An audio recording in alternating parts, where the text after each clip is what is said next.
Welcome, everybody.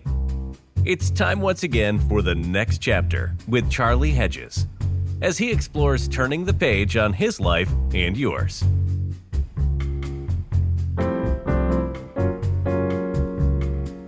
Welcome, friends, to the next chapter with Charlie, where we explore thoughts of understanding your deepest self in light of everyday life. My very fascinating guest today is Flavio Souza-Campos. And Flavio writes this in his bio, and I want you to check out the end of it. Well, you won't know the end until I come there. That's a silly statement. Anyway, he writes, I've spent nearly 30 years guiding people through their deepest emotional wounds, heartbreak, betrayal, loneliness, and the ache of love that won't quite land. With over 44,000 hypnotherapy sessions behind me, I've come to believe, now here's what I want you to pay attention to. I've come to believe that most life problems are relational problems, are relationship problems, and that most relationship problems are spiritual problems in disguise. With that, let's find out more. Flavio Souza-Campos, welcome to the show. I can't wait to chat about that right there. Yeah, that's awesome. Thank you so much, Charlie. It's really an honor for me to be here. Thank you so much, and thank you for the opportunity to, share with your audience. I am a great admirer of your work, and I think you're awesome. So you're a big hero of mine, and I'm really happy to be here. Thank you. Oh my, I'm honored. Let's just, before I disappoint you, why don't we start the show? So you write, and this is really very, very, very, very thoughtful, that most of life, I want to start right into that, and then we're going to get a little bit personal, but I want to start right into this philosophical question, relational question, that most life problems are relationship problems, and most relationship problems are spiritual problems in disguise. Let's start off right there. Talk to me. Well, we can parse that out, right? There are two statements in there. So when you look at life, not just nowadays, but throughout human history, how many kinds of problems do people really have? Throughout history, you've had provision type problems, right? Lack of resources, lack of food, so financial problems, although money wasn't always around, but provision type problems. We've had health problems throughout the ages. We've always died as a species, as a civilization. Life itself, we always die. So we've dealt with illnesses and so health problems. And then relationship problems. And you can put everything else that we experience in life into one of those three buckets. Now, in some cases, it's a tight squeeze. You might say, wow, there are other categories there. What about my spiritual life? What about my vocation? And there are other categories there. But when it comes to your day-to-day life, we can sort of squeeze just about anything into one of those three buckets.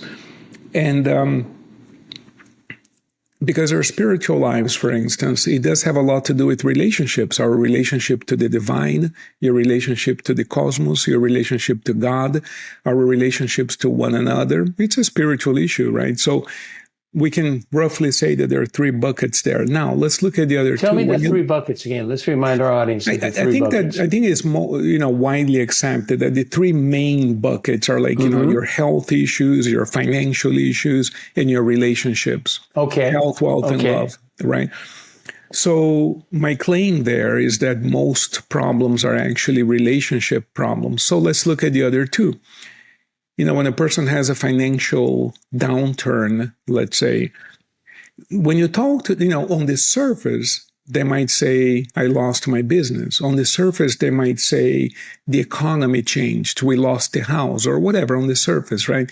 But when you talk to them at a very deep level, as a hypnotist would, because we go into hypnosis and we talk for hours and hours and hours, not in the same session, but over a few weeks, you realize that yes, there were economic downturns.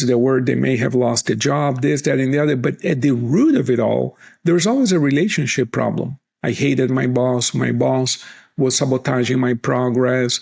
My wife and I were not getting along, so I would get to work late in the morning, that kind of thing. So it's a very difficult causal connection to establish when we have a financial problem. But when you talk to anyone and you talk deep enough, you will see that what weakened us and therefore predisposed us to an economic downturn was really a relationship problem of some type at its origin. And the same thing applies to health problems. I have worked with countless people. For instance, we have this thing in medicine called MUS, medically unexplained symptoms. That's the person who doesn't feel well. They feel like they're sick. They go to the doctor and the doctor says, everything is fine. I cannot find anything wrong with you. But they feel sick, but we can't find anything wrong with them, medically speaking. So they have medically unexplained symptoms. And when you talk to that person at length, in depth, maybe not at the medical office, it's not the proper setting for that. But when they come to the therapy office and we talk in depth, there's always some type of emotional pain related to some type of relationship. This morning, I was at the office talking to a lady whose daughter died. And you can well imagine, if you're listening to us and you're a parent, that's not an easy thing to navigate, but it's sort of a relationship issue. In other words, my daughter was here, she's not here anymore. And that leaves a huge wound in our hearts that may not even be fixable. I don't know, but we have to go to work. I've had the honor of working with many, many people who have lost children, and it's a very deep wound, that we have to tackle and work with. So if a person doesn't address those things carefully, sometimes it does turn into a health problem, but it started off as a relationship problem. So that's what I meant by that statement. That's great insight. That's and just to add to that, in my theology, I'm working on a book right now the working title is A History of Love.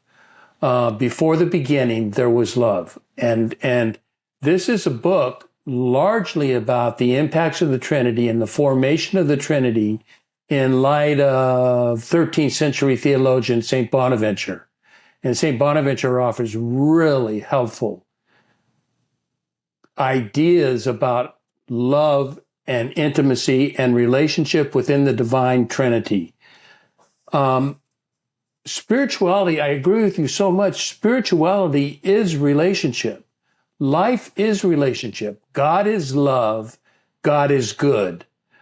And so that's going to impact family. That's going to impact your finances, your resources, and then obviously your relationships. And that's the whole key. To me, that's our purpose on the planet is relationships. What do you think? I totally agree. It's like some people ask me, why do I do what I do? And I ask them, is there something else that we could be doing? Where did I miss the memo here? What else is there to do? It's like I get a vote. Yeah. So I think that's really why we're here. I agree with you. So you deal with this. Your mechanism for dealing with this is hypnotherapy and counseling sessions.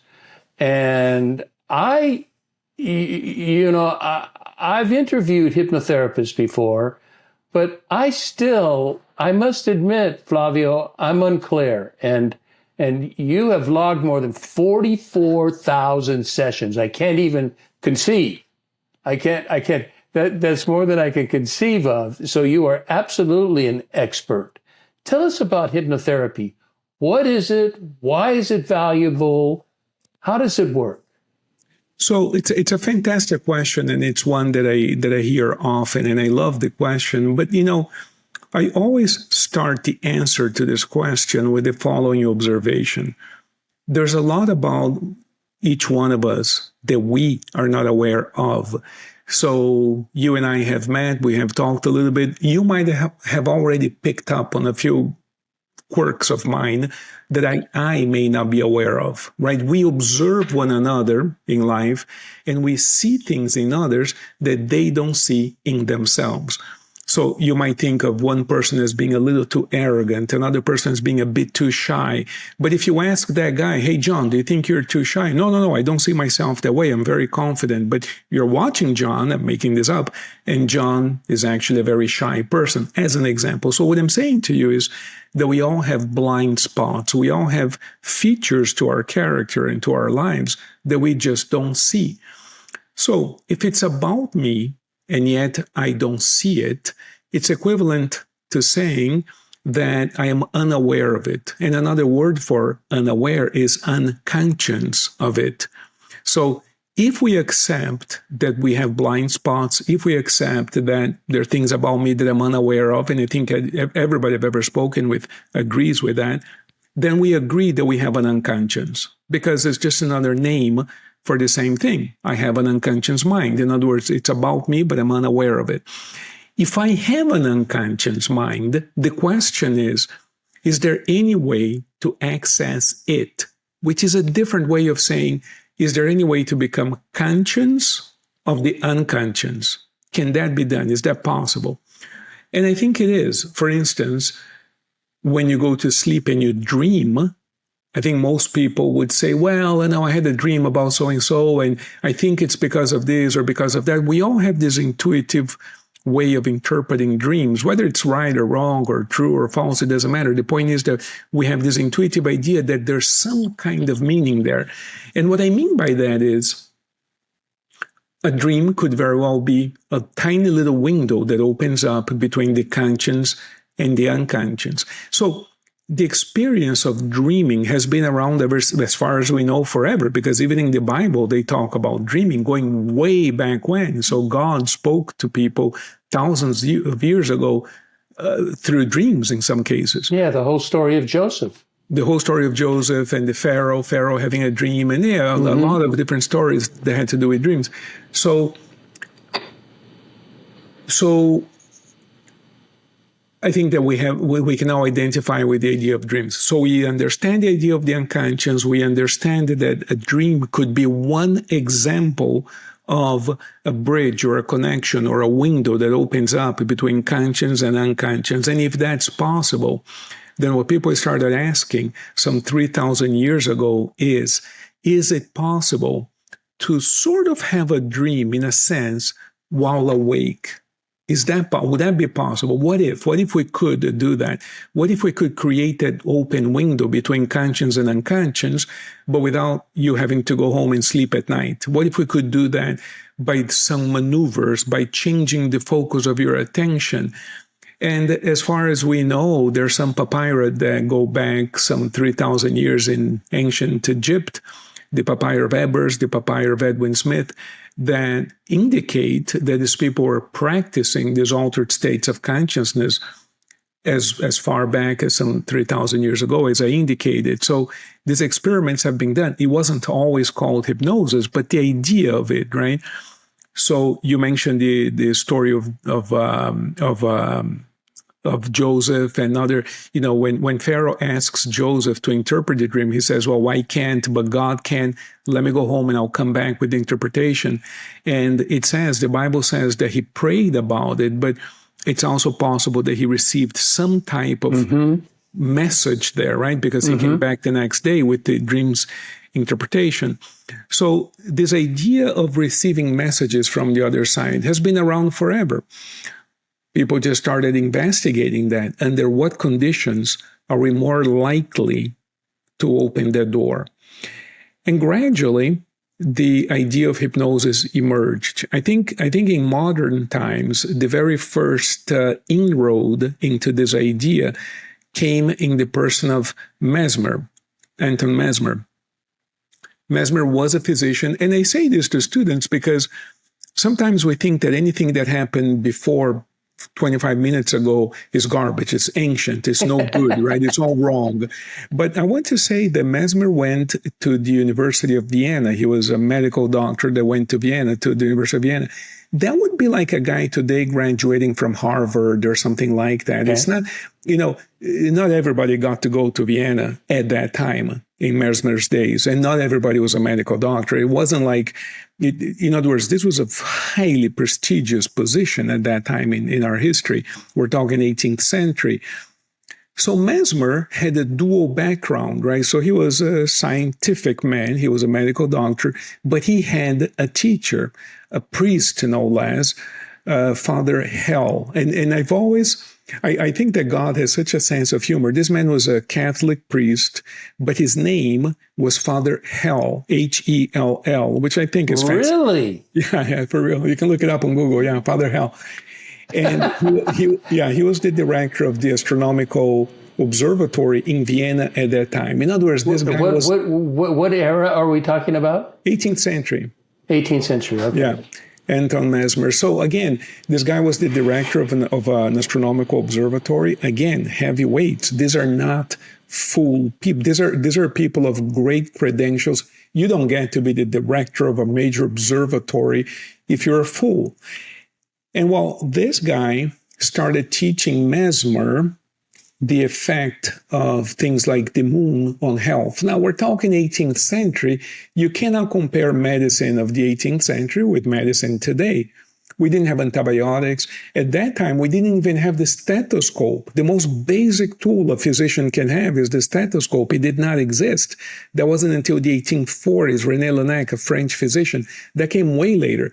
So there were no tools for the physician to work with at that time. So, if you tell me that the moon affects your health, might as well investigate that. And since Father Hell was an astronomer, in addition to a priest, they started investigating the effects of the stars and the positions of the planets and all of this.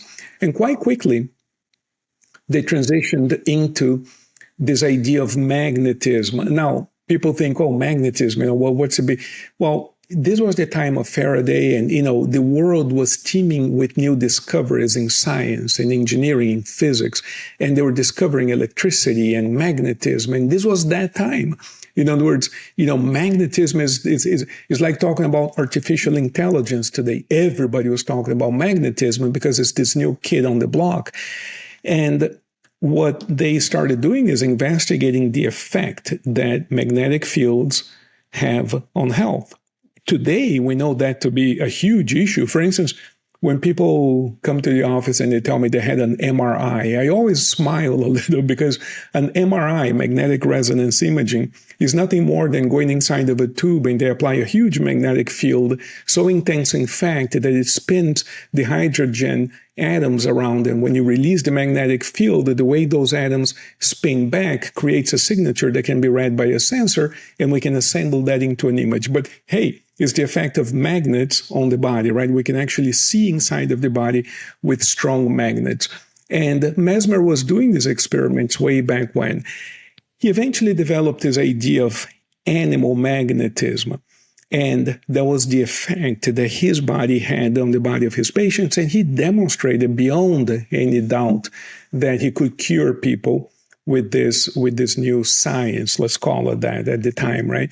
So a lot of things happened. There was a commission that was appointed to investigate animal magnetism. Lavoisier was part of that commission. So was Benjamin Franklin. It was a big deal at the time.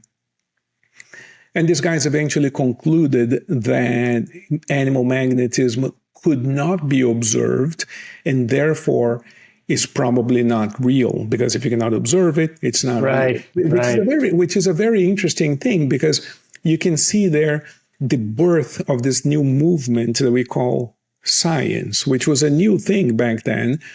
Remember that the epistemic models of the time, by that I mean the systems of knowledge that prevailed at that time was the ecclesiastic model of knowledge. In other words, knowledge is what an ecclesiastical authority decrees to be true. The truth is what somebody else tells you is true. And that's how the world worked for thousands of years. Science kind of did away with that and said, wait a second, no matter what you tell me, let's do an experiment and test that out. So Mesmer started doing experiments, and the commission started experimenting with experiments of Dr. Mesmer, and they couldn't replicate some of the results, something that happens in science all the time. And eventually there was a fiasco. There was a pamphlet war, as they call it, people writing pamphlets, which would be equivalent to social media today, but they would write all these pamphlets by hand and post them in wars. Social media and pamphlet, yeah, I've never heard them compared. That's true. It was a social media at the time, because that's what they had. So anyway, students of Mesmer, though, started observing that something was indeed happening there. And several things happened during those seances, as they call them. One branch that developed from that is the French physician Allan Kardec, who developed something called Spiritism.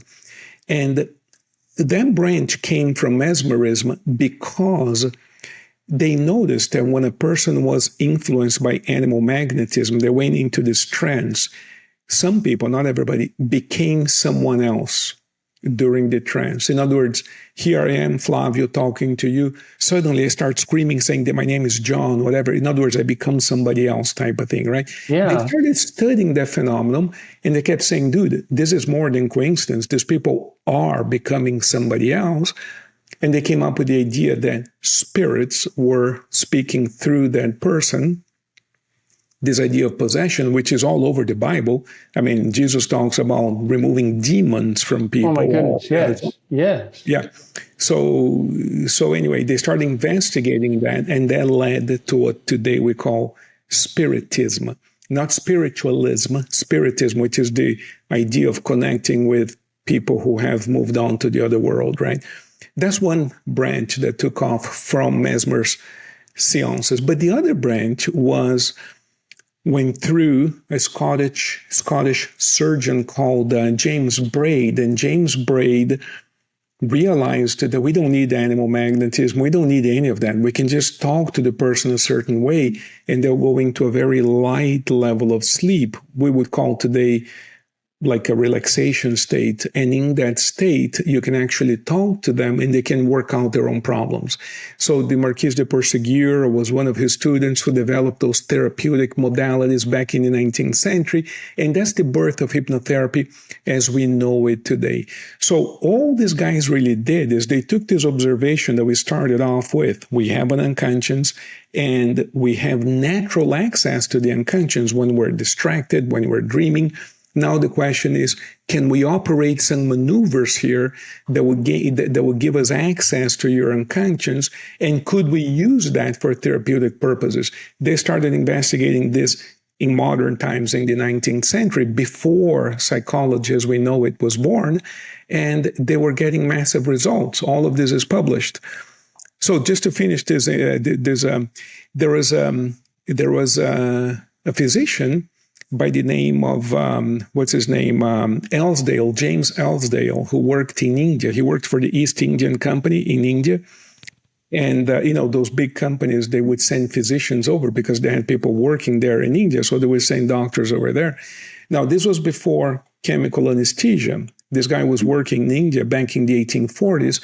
And the very first chemical anesthesia as we know it was developed at Harvard Medical School in 1846. So this happened before chemical anesthesia was available. So Elsdale did over 5,000 surgeries in India with nothing more than hypnosis as a means of inducing anesthesia. This is all documented in medical journals. Granted, surgery back then is a little different from surgery today. These guys were not doing heart valve replacements. They were not doing ileostomies. It was, the word surgery back then was a little bit different. They were not doing as deep of a surgery as we do today. And they were able to do this with hypnosis routinely, and people survived. And this was also before antibiotics were available. So not only were they able to deal with the pain and shock, but also they were able to deal with post-surgical infections without antibiotics. Got it. So what I'm catching from here, and I hate to summarize that brilliant statement in a couple of sentences, but one thing that I'm catching is that we, because of the entertainment value of hypnosis, the Penn and Tellers and all of these sort of, they're not hypnotists, but that we have this idea. I have this idea that hypnosis is suggestive, that it suggests behaviors that you can do that may or may not fit with your character. But what you're saying is it's more of not a suggestion opportunity, it's a discovery. That through hypnosis, you can discover your inner self, your spiritism, how you are impacted by forces that we don't quite understand in the natural world. Did I catch that right? Not so much suggestion as discovering? Very good question and very perceptive question. So it's a two-way communication, right? What most people are familiar with is what we call suggestive hypnosis or direct suggestion hypnosis, as you correctly pointed out. Oh, I just made that word up. I didn't know that was... But that's the word that appears in the book, and that's when you hypnotize somebody and tell them, from today on, you're going to eat less, whatever, right? The person wants to lose weight, as an example. Direct suggestion. But there's also something that we sometimes call analytical hypnosis or regression to cause hypnosis, in which you interpolate the person. In other words, let's go to the beginning of this problem. And the person tells you, okay, I'm riding my horse. Well, you don't ride a horse in this lifetime, so maybe that's a past life. That's where the idea of past life crosses into or inserts itself into this field, which is inevitably something that every hypnotist is going to encounter if they do enough sessions, regardless of your beliefs and regardless of whether or not you're looking for them. They emerge naturally. So, and that's a separate topic, but we can get into this if you want. But the point I'm making is that that's a whole different type of hypnosis in which the person is actually speaking material that was in his or her unconscious mind. Now, most hypnotists don't ever get there, for various reasons. And I've certified over 3,000 hypnotists, and we can discuss, how the process of forming a professional is and why there are gaps in the education of new professionals and why it's so difficult for most people to get there. But I want to address the issue of entertainment hypnosis, which is in fact something that exists. And look, there is an anesthetic, there's a common anesthetic, called nitrous oxide, right? So maybe some of you have been to the dentist and they gave you a little mask to breathe you got relaxed. Okay. Nitrous oxide is also called laughing gas. So why is it called laughing gas? Because what it does is it decreases your inhibitions and you find everything funny. So they call it laughing gas because people use that for entertainment. And what am I saying to you? What I'm saying is that this is a medical tool. People use this for anesthesia. Depending on the concentration, you can put a person in a relaxed state or you can put them to sleep completely. But the point is that it's a medical tool. It's a medicine. It's a powerful drug that can be used to induce anesthesia, right? And yet, the very same medication, the very same medical tool can be used for entertainment purposes, and people use it in parties to laugh. So the point I'm making here is that anything in life can be used for a multitude of purposes. You can use your car to drive across town and go save somebody's life, or you can use your car as a weapon and drive into a building and hurt some other people. Everything in life can be used for a multitude of purposes. So can hypnosis. So the phenomenon of hypnosis is real, and that's the access to the unconscious. What some people have noticed is, well, if we can do that, what if I do this instead and make people laugh? And it's something that it is real. It can happen. And I don't do that. I personally don't find it funny because I've done way too many hypnotherapy sessions to find that to be funny. I don't find it entertaining. It would be like a surgeon using a scalpel to cut people for entertainment. I don't think a true surgeon would find that funny. You know what I'm saying? So maybe a sadistic person, a psychopath would find it funny. I wouldn't, and I don't think a surgeon would. But the phenomenon exists. The phenomenon is the same, but that particular person is giving it a different slant or a different use, and they're getting laughter out of the public, through hypnotic means. So how do you make a distinction if I'm using hypnosis to understand my unconscious, my deepest inner self, my self that is much of it is unknown to me. How do you make a distinction between hypnotherapy and the therapy that I have been a part of for 30 years, which we are no longer in the discovery mode as much as my therapist that I've had for, oh my goodness, I don't know, a couple decades at least. I go monthly. I don't go, but I go monthly. I go my monthly checkups to EHAB. And he is as much coach as he is therapist. So we're not always just exploring, what are your hurts you're bringing forth. He knows, we know me. We've come to where we understand me. Now, how does that impact the world? And so he coaches me through processes. But, we have discovered, obvious issues that have become, my issues are, as everyone on the show knows, that are rejection and abandonment. And I work through that. But he now coaches me. How do I advance my life? How do I move forward? How do you use hypnotherapy in that kind of process? Or do you believe in a process of a therapist being a coach as well? Or do you think they're two totally different disciplines? Yeah, it's a great question. One of my books is called Results, and the subtitle of the book, there's a link to it on the show notes for people to go to that. Yeah, it's an interesting conversation because, it's this idea that, the difference between conventional therapy, as I call it in the book, coaching and hypnotherapy. And that's the heart of your question. And I think it's a great question. So let's see if we can tackle this. And I'm going to start off with an example, if that's okay with you. Suppose a person is an alcoholic. This is just an example. Person comes over to see you and they say, look, I'm an alcoholic and I want to quit drinking. So we can do conventional therapy and teach this person behaviors that will make it less likely for him to drink. So we say, okay, get rid of all your friends, throw away all the bottles you have at home, and we can continue discussing this and why do you believe you drink and what happened to your daddy, what was your mom like, and we can have those conversations, and it's going to take years, as most people know, and the person might not drink anymore. But if you ask that person, typically, how they feel, they say, dude, I'm dying to have a drink, but I haven't drunk. I don't want to disappoint my therapist. And there's a point to this example. Through a great deal of effort and willpower, we can change behaviors, but not the desire. So character hasn't changed. Desires have not changed.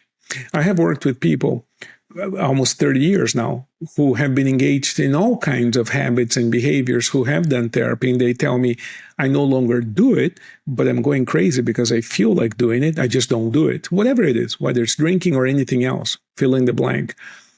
And that feels to them like torture. The most dramatic example of that are the people who have had bariatric surgery to lose weight. They come to see me crying, saying, dude, the surgery I really needed.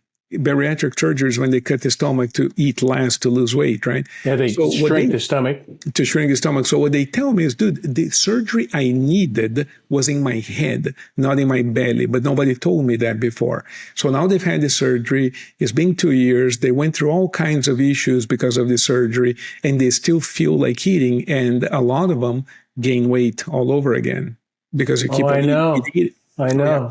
So the point I'm making is, okay, so then why does that happen? The reason why that happens is because in a conventional conversation, no matter what techniques we use, we're still dealing with the part of the mind that is rational, that is cognitive, that is conscience, right? My thoughts, who I think I am, what I think. In other words, my rational mind. But we're not addressing the unconscious. Every now and then, in conventional therapy, the unconscious sends us a little signal, and we might say, oh, suddenly I feel sad, but we don't know why. Oh, don't feel sad. It's okay. I do therapy as well. It's interesting. And if I shed a tear, my therapist will say, "Oh, it's okay. You don't have to cry." In other words, she's so afraid of emotions. If I'm in my that's and a bad starts, therapist, bro. right, because there's such fear there of the unconscious. They're only trained to deal with the rational mind. So anything that hints at the unconscious, we have to suppress. So most people listening to me might think that I'm exaggerating a little, but not really. When you look statistically at the results that people actually get in conventional therapy and the amount of time that they spend in therapy, and I did a ton of research on this when I wrote the book Results. And as an example, in the case of marital counseling, 70% of the couples who go into conventional marital counseling end up divorced. And people say to me, of course, but you're dealing with a population that is already stressed. In other words, they are already in counseling. And I get that. But in other kinds of modalities, we don't see that because we address the root of the issue. So the thing with conventional therapy, and I love it, but the thing with conventional therapy is that very quickly it turns into socialization, coaching. It turns into everything else other than therapy. And so you very quickly arrive at something that we call diminishing returns. When we actually measure results in talk therapy, the results are dismal. The point is that we like the therapist and it's okay and I'm getting some value out of it, whatever. So we put up with that and insurance pays for it, whatever. Now, so we kind of put up with that. But if we actually do a study on the results, they're absolutely dismal, not said by me, said by experts. And then you say, okay, but you're saying this. I think a valid criticism would be to tell me that I'm saying this because I'm a hypnotist. And so then let's look at the data for hypnotism. And the data is not that good either. And I think the primary reason why the data is not that good is because anyone listening to us right now can call himself a hypnotist right now. You don't need anything. None of the 50 states have a board of hypnotherapy as we do for psychology. So for you to be a clinical psychologist, you're going to have to go to school for about 8 years, take a bunch of tests. So there's a huge investment there to become a psychologist, right? But for hypnotherapy, you can take a class or not. It's up to you. But you can actually call yourself a hypnotherapist today if you choose to. I'm not recommending that. I think you're going to be disappointed with the results you don't get. But with the results you don't get, that's good. because there's a lot of learning there. But I'm not discouraging you from trying. What I'm saying is that there's no legal requirements to calling yourself a hypnotherapist. There's no board of hypnotherapy. Therefore, anybody is a hypnotherapist if they want to be. What does that mean? It means that the average hypnotherapist, and let me tell you, I have great heroes in this business, people who are, they might as well, they're awesome. They're great hypnotists. Absolutely fantastic. And, some of my teachers are, dude, these guys are like beyond human. They're so good, right? True, they exist. But on the average, when you do statistical analysis, because anybody can be a hypnotist, the results are not that much better. But if you select only the top of the profession, the guys who actually spent at least 10 years learning, because it takes about 10 years, 10,000 sessions to really learn what you're doing. When you look at those people, the results they get are through the roof. Well, you know what I'm going to do? Because we've been talking really well about the philosophy behind it and the ideas there. You are very practical in every day down to everyday terms in your hypnotherapy and in your practice, and you have written 8 books. One of which is a novel that I don't know that we'll have time to discuss, but that's quite interesting. 7 nonfiction, 1 fiction. And you've written very thoughtfully about love and heartbreak. And in fact, you write that regarding relationship issues, you help clients understand how we so commonly repeat patterns regarding love relationships the kind of, which deals with the kind of people we choose, the habits we exercise with them. And you do that through your hypnotherapy. But I want to talk about the issues. Talk to me about the relational issues that you work with clients. I know you've written a lot about singles as well, and about love and heartbreak, and talk to me about those. How do you what is that about? So a woman came to see me, and her name was Marta. She comes to see me and she says, I have been divorced for 14 years. The year was 1997. And she says, I've been divorced for 14 years. Marta was an attractive woman. She made a good living. She drove a brand new car. She dressed extremely well. She was well-spoken. And she was in a job in which there was public prominence. What I mean is she wasn't stashed away at a basement somewhere. Okay. People saw her. And she told me, in 14 years, not a single man has asked me, not even for a cup of coffee. This became a topic that I've discussed over the years, not even a cup of coffee, right? So she says, how can it be that in 14 years, not a cup of coffee? In other words, something is wrong, something is happening here. So we work, we discuss a little bit, how's her life, how's the divorce, what happened to your ex-husband, whatever that kind, do you have children? That kind of conversation to get to know her a little bit. We call that the pre-induction because really, we're not getting much done in that case other than getting to know her and looking for an angle through which I can get into her subconscious mind. We call that part of it the induction. So everything that happens before the induction, we have a very technical name for it. We call it the pre-induction, right? So we're basically having a conversation for me to understand how she thinks a little bit, and also to have an opportunity to explain to her how we're going to fix this problem. So eventually, and this does not happen in one session, this happened across many sessions, but I'm telling you the story as though it's one story, right? So eventually she goes into hypnosis. At first, it's like a relaxing state, and she begins to sleep better. She's doing better. I think the whole thing was 7 or 8 sessions. I don't remember exactly how many, but certainly less than 10. And eventually... That's not a lot of sessions. Right. Eventually she gets into a session where she sees herself as a young girl, and something happens between her and her mother. People often ask me, why won't you tell us what her mother said? Because I don't want to put ideas in people's heads and for you to think that the same thing may have happened to you in case you don't have a boyfriend. In other words, this is what happened to Marta, but her mother, in a moment of anger and frustration, as all of us have been angry and frustrated at one time or another, inadvertently spoke a few words upon Marta as a little girl that kind of stuck to her unconscious mind. And Marta grew, we forget, rationally, we forget. And even if she could have remembered that day as an adult, even if she could have remembered, she would have remembered it as, oh yeah, my mom did this. Oh yeah, but my mom was upset. There was no emotional impact to a conventional memory.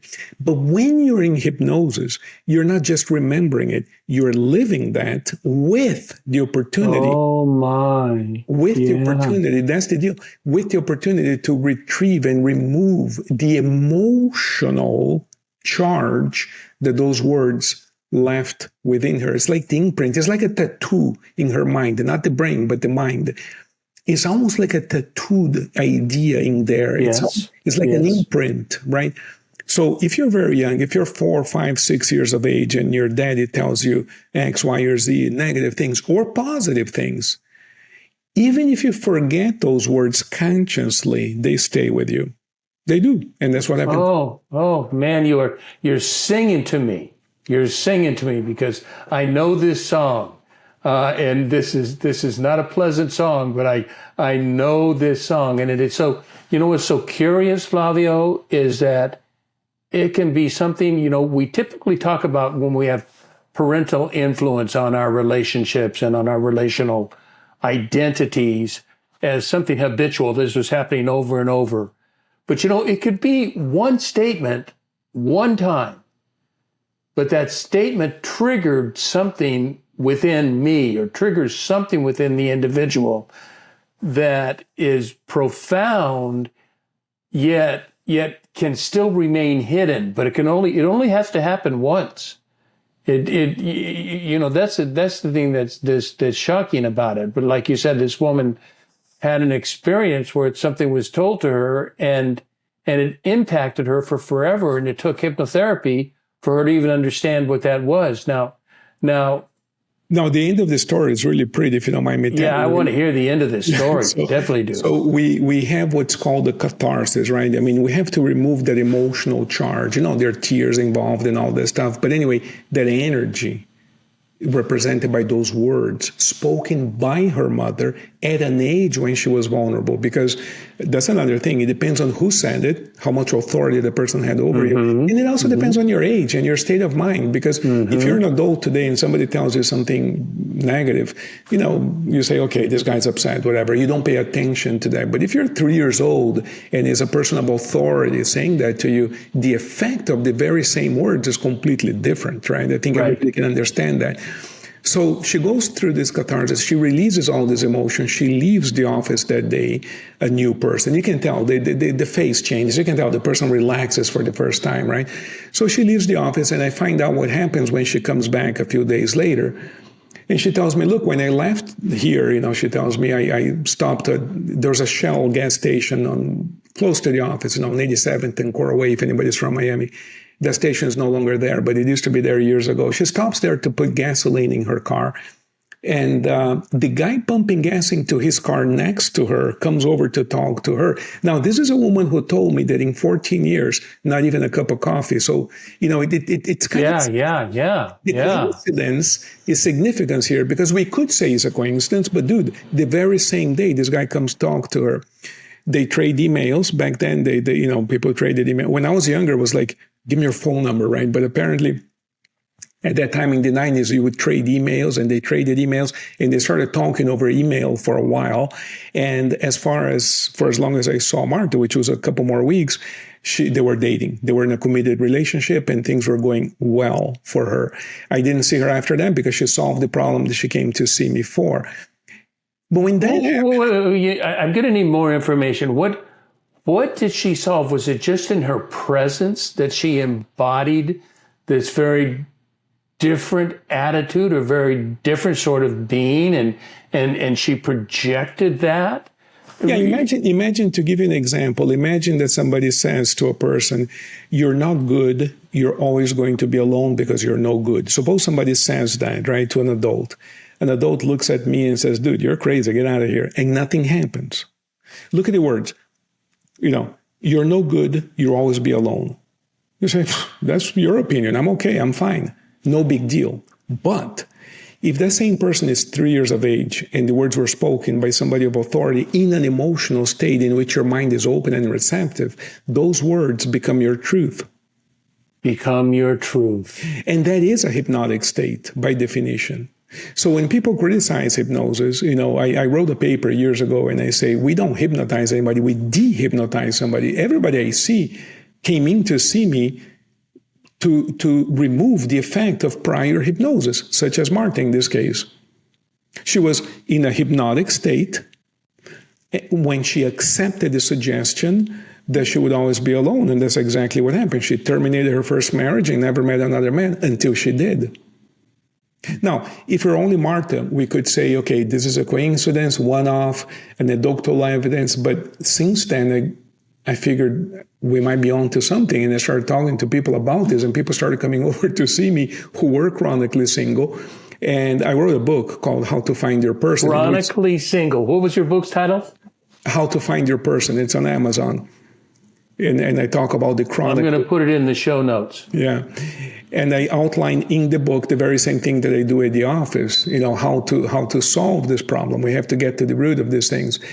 And, Charlie, it's interesting how life conducts us. People started asking me to marry them because they were like finding partners and becoming happy, So I've always had a liking for that, but I became a pastor back in 2017, and started marrying people as a hobby. It's not part of my job, but I love that so much when people become happy, they find their person, they want to be married, and I find that absolutely lovely.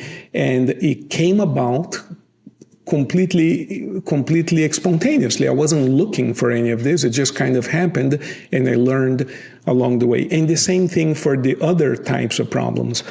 The other two kinds of problems, we can get into it if you want, are marital strife, right? When couples are not getting along, how I learned to work with that. And the other one is heartbreak. Man, that's a tough one. Heartbreak is tough. You know, when a person's heart's broken, it appears to be, to the outside observer, oh, it's nothing, get over it, find somebody else, you know, to the outside observer. But to the person suffering from heartbreak, it's like, there is no future for me. What are you talking about? I'm dead. You know, it's like it feels bad when the heart's broken. So working with that is it takes a whole different set of skills. And the way I learned about heartbreak was in my second divorce. It was like, dude, I don't know what happened to me. I wasn't like this before. I became nothing, like something bad is happening here. So I went to about 12 therapists and I couldn't get any help. Everybody wanted to treat me for anxiety and depression, which were certainly a part of the problem, but there were side effects of a they much were bigger consequences, not causes. Consequences, yeah. It's like it wasn't quite the issue there. And so I realized, dude, I'm alone in this. I have to figure this out. So then I remembered that I had worked in the past with people in heartbreak, and I had a few simple notes that I had written down. I started looking them up, and I wanted to help myself. You know, let me remember how I would deal with somebody like this in the office, you know, years ago. And as I remember, as I started reading those notes, I go, maybe I can put this together in a different way, and maybe I can help other people, whatever. Next thing you know, that became my first book, Awesome Again, which became an Amazon bestseller. And I'm so proud of that book because I wrote it in 27 days at a time when I couldn't even sleep. You know, I was hurting so bad. But it goes to show you what, in my opinion, is the power of God. I think that, you know, as a hypnotist, you know, people ask me, well, do you believe in God? I don't know. As a hypnotist, I don't know. As a man, I'm a complete believer. I'm a pastor, I told you. And I think that we all receive help. And I couldn't have made it without God, I don't think. So during those years that were really difficult, I think what kept me going was this extra help that is difficult to define, but that I call God, and that really made it possible to keep on going. And here we are. You know, I have, you know, we're running near our time here, and but I do have something that a single adult relational. I was a single adult minister for nearly a decade, so I spent a lot of time with single adults when I was young, when I was in my 30s and early 40s. And I see it now with my wife, and I have friends that are like Martha, that are gorgeous, that are wonderful to be with, that are successful, blah, blah, blah, blah, blah. But they keep choosing, pardon the expression, they keep choosing assholes. They keep choosing these men that are not helpful. And what is it that, you know, you talked about patterns and, you know, relationship patterns that we develop and we have to break them. What is it that drives a woman to be attracted to a man that is not going to please her? Well, great question, but I just want to say that it also happens to men. It doesn't just happen to women. Men also get into a fixed pattern where they choose women. And I don't think anybody is a bad person. I think we're all God's children. That's my personal opinion. But so I don't think anybody is a bad person. But I do think that some people you'd rather not spend time with, though. Right. Well, some people are really not the right fit for us. Right. Yeah. And to me, it's a matter of fit, not so much a matter of this person is bad. I'm no one to say. That's right. I you were right. I understand. I just want to say it that way because the way I think of it is in terms of fit. It either fits or it doesn't fit. So men also choose women who are a complete, you know, just very destructive, and women do the same thing. So Freud, the great Sigmund Freud, who started this movement called psychoanalysis about 100 years ago or so, he called this the compulsion to repeat, which in psychoanalysis has a whole explanation, but one very, very simple simplification I know it's redundant, but a simplification of the compulsion to repeat phenomenon is addiction. What is an addiction? It's a compulsion to repeat the same behavior that is not serving us well. So a person repeats a behavior that does not work for them, that generates negative consequences. That's the compulsion to repeat. And why do we do that? We do that because there is an imprint. There's a message that's in there within us that basically says one of several things. As an example, the women that you may be referring to as an example, I don't even know these ladies, I'm just giving you an example. Sure. If the person has an idea stored in their unconscious mind that they don't deserve love, let's say, then they will find people who do not give them love. And that's when we, from the outside, look at it and say, oh, this guy's an asshole, the way you characterized it. That's our interpretation of it. But it's simply a person incapable of giving her love because actually, it is her own projection of her needs. She might be saying, I don't deserve love. Therefore, I need to find somebody who cannot give it to me. And the same thing happens to a man. A man might be saying, I only like women who are promiscuous. They're sexually attractive to me when they're promiscuous and they dress like in a very provocative way. He might be sexually attracted to that idea, but once they get into a relationship, they fight all the time because she's always dressed in a skimpy clothing and this and that, flirting with other guys, whatever. So they have a miserable time until they finally break up. But the question is, why is he with that person, right? Again, not that the person is bad for doing that. It's just that they're not a good fit. Another person may not care, but this guy cares, but he's with her. So we have patterns installed, ideas, concepts, imprints, tattoos. Sometimes I use the word installed in our subconscious mind. And that typically happens very early in childhood. We don't remember it, hence the idea of the unconscious, but we're basically repeating the ideas that are consistent with what's stored in our unconscious minds. Some people just don't believe they deserve to be happy until we change that. Yeah, I like, I even put it in the title of the show, why we repeat patterns until we wake up. Yeah. I think that's brilliantly said. You have a way with words. So is this related, and this will be my last question, is the not deserving of love with a woman, is that largely father related and with a man largely mother related, or is that non-gender or non-relation, parental relationship? Yeah, it's a great question. About 100 years ago when psychoanalysis started, this idea of the cross-gender parent, the boy with the mom, all of those ideas were very prominent. Oedipus and Electra, these ideas were quite prominent in psychoanalysis. And I think that that's a good it's a good starting point, right? So if a man comes to see me and he has problems with women, we would start off asking about his relationship with his mother. That's a good beginning of the conversation. But it goes way deeper than that. And the reason nowadays why it goes way deeper than that is because everybody already knows that. Therefore, this person typically, by the time they come to see me, they've already seen 2,000 videos on YouTube about the mother complex and Electra and Oedipus. And in other words, they've already sorted some of these things out, and they've already removed a few layers of the unconscious. Right. So there are deeper issues there. But I do think that the cross-gender parent is a good place to begin the conversation.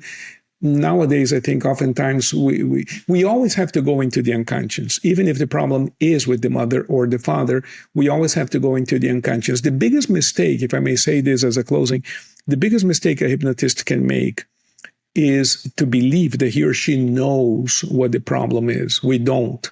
The only one who does know what the problem is the person's unconscious. The moment you think you know, you contaminate the process with your own ideas.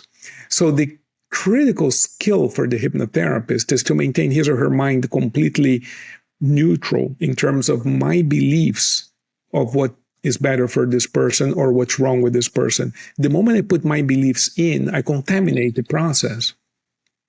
Precisely. Yeah, the only one who knows is the person's unconscious. So if I start off with the notion that maybe the problem is his mom, I'm already contaminating. Yes, that's brilliant. I am seeing, and it's a conversation I wanted to have. We may need to have a round two at some point. Because you are I don't know if Christian mystic is right. I'm a Christian mystic, but I'm very open to any input. It doesn't have to be, from Christianity. I mean, I know you study the Kabbalah. I think it's incredible wealth of information, but you're talking like a mystic right now.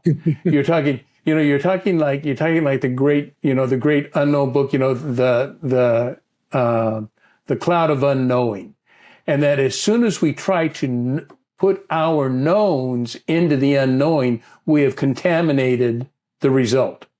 It is a matter of, St. John of the Cross wrote largely much about this stuff, about